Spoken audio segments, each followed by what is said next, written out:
Les grands médias internationaux qui s'enflamment. Ce mouvement Gen Z 212, ça a vraiment tout l'air d'une révolte spontanée, d'une colère pure. Mais, sous cette surface, une question commence à poindre, une question un peu dérangeante. Cette colère qui est bien réelle, est-ce qu'elle est totalement innocente, ou est-ce qu'elle serait peut-être l'instrument de quelqu'un d'autre qui tire les ficelles en coulisses? Voilà, on est au cœur du sujet. C'est ça, la vraie question. Et pour essayer d'y répondre, il faut faire un travail d'enquêteur. Il faut analyser chaque signal, même le plus faible. Et surtout, il faut apprendre à lire entre les lignes, au-delà de l'émotion brute. Ok, pour démêler tout ça, commençons par le commencement. Et le commencement, c'est une évidence, la colère, la fureur même. Parce que, avant d'imaginer la moindre manipulation, il faut bien qu'il y ait quelque chose à manipuler, n'est-ce pas? Il faut un terreau fertile. Et là, le terreau, ce sont des frustrations bien réelles, un ressentiment profond qui n'attendait qu'une étincelle. Et cette étincelle, la voici. C'est un fait. Brut. Glacial. Le chiffre, c'est 8. 8 femmes mortes en donnant la vie. En une seule semaine. Dans un seul hôpital public. Là, on ne parle plus de statistiques. C'est une accusation à ciel ouvert. C'est le catalyseur parfait pour la rage. Et non, cette fureur, elle ne sort pas de nulle part. C'est une colère qui monte depuis des années. Elle se nourrit de quoi? Eh bien, de voir des milliards investis dans des stades de foot pendant que les hôpitaux manquent de tout, au point que les patients doivent ramener leurs propres draps.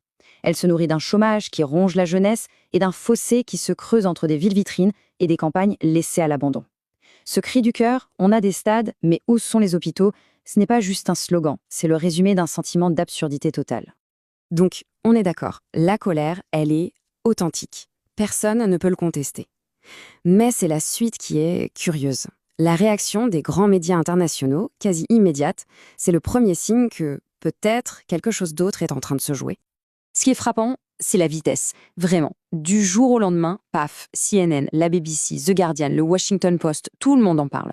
Une couverture médiatique massive, instantanée. Et ça, pour un mouvement social qui débute au Maroc, c'est pour le moins inhabituel. Et là où ça devient carrément flagrant, c'est quand on compare avec un autre mouvement, comme les Gilets jaunes en France.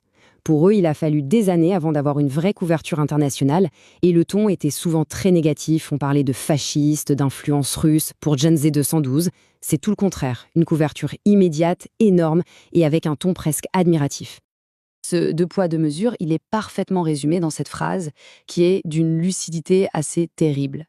D'habitude, l'accusation d'ingérence étrangère, c'est l'arme classique pour tuer un mouvement dans l'œuf. Mais là, rien. Pas un mot. Et ce silence, il est assourdissant. En fait, ce silence est l'information. Alors, cette anomalie médiatique, ce traitement de faveur, ce n'est probablement pas un hasard. Ça ressemble étrangement à un schéma, un mode opératoire qu'on connaît bien en géopolitique et qui porte un nom, la révolution de couleur. Le concept est d'un cynisme achevé. L'idée, ce n'est pas de créer de la colère à partir de rien, ça ne marcherait pas. Non, l'idée, c'est de prendre une colère bien réelle, un ressentiment légitime, et de le détourner. On le canalise, on lui donne une belle image, des slogans qui claquent, et hop, on le dirige vers un objectif qui, souvent, n'a plus rien à voir avec les revendications des départs des manifestants. C'est l'art de la manipulation politique. Et ce mode opératoire, il suit un script quasi écrit d'avance. Pour bien comprendre, on peut regarder un cas d'école, ce qui s'est passé en Bulgarie en 2013. Et vous allez voir, les parallèles avec ce qu'on observe au Maroc sont assez troublants.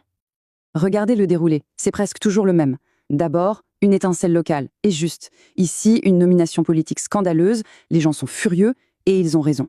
Ensuite, le catalyseur. Comme par magie, un mouvement en ligne super bien fait apparaît, et il devient viral. Puis la manif, des milliers de gens sincères dans la rue. Mais au final, le but réel, ce n'était pas la démission de ce fonctionnaire. Le but, c'était de faire capoter un projet de gazoduc russe. Un objectif géopolitique totalement déconnecté des manifestants. Ce qui nous amène forcément à la question clé, le mobile. Si on applique ce modèle au Maroc, pourquoi? Pourquoi vouloir déstabiliser un pays qui est historiquement un allié de l'Occident? Eh bien, la réponse, elle est peut-être là. Le Maroc a commencé à jouer sa propre partition. Et ça, dans le jeu des grandes puissances, c'est souvent vu comme un crime. Regardez, un accord majeur avec la Chine, des coopérations poussées avec la Russie, une ambition de devenir un carrefour économique en Afrique, ce qui fait de l'ombre aux intérêts européens. En gros, Rabat a cessé de demander la permission. Et sur le grand échiquier, un pion qui se rêve en pièce maîtresse, ça devient une cible. Parce qu'il ne faut pas être naïf. Le statut d'allié, ce n'est pas une assurance vie. L'histoire est un cimetière de partenariats qui ont été sacrifiés sur l'autel d'intérêts jugés supérieurs. Washington, comme d'autres grandes puissances, n'a jamais hésité à déstabiliser un ami pour faire avancer son propre agenda. On arrive donc au cœur du dilemme. Il est temps de mettre les choses en balance. D'un côté, les indices qui plaident pour un soulèvement totalement pur, et de l'autre, ceux qui suggèrent une opération d'influence, bien plus calculée.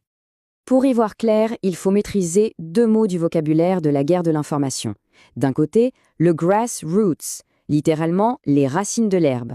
C'est l'image d'un mouvement qui pousse naturellement depuis la base.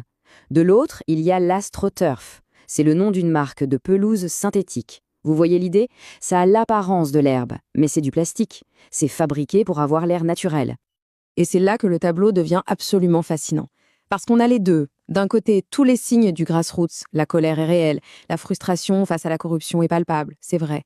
Et de l'autre côté, on a tous les codes de l'astroturf. Le nom Gen Z qui sonne comme une marque lancée par une agence de com, la croissance explosive sur les réseaux et cette étrange bienveillance médiatique internationale. C'est le réel face à son double marketing. Alors, au final, cri du cœur ou coup monté? La vérité, elle est sûrement quelque part entre les deux. C'est sans doute une créature hybride. Mais toute cette affaire pose une question bien plus large, une question fondamentale pour notre époque.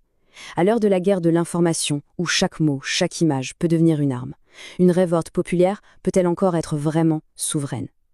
La colère d'un peuple, est-ce qu'elle lui appartient encore? Ou est-ce qu'elle est juste devenue une matière première, un carburant pour des guerres d'influence qui la dépassent et finalement la dévorent?